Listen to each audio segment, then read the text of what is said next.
And a lot of these pieces have specific titles that'll direct you towards certain stories.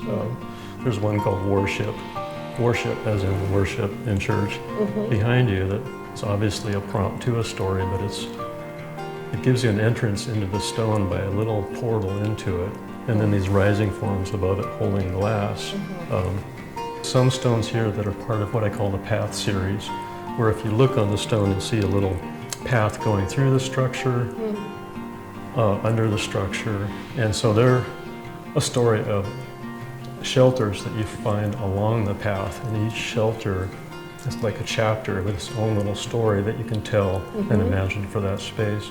Just harvesting stones is a story in itself. I could write a book on like going out in the desert or going to I was in Austin in November and bought 12,000 pounds of black granite, you know, that's sitting in a boneyard with cactus and rattlesnakes, you know, there's those background stories.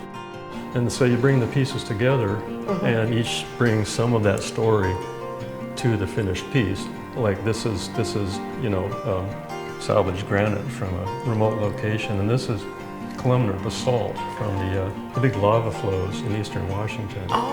And this, I go out in the fields to get this out of the desert, and this is a piece of that.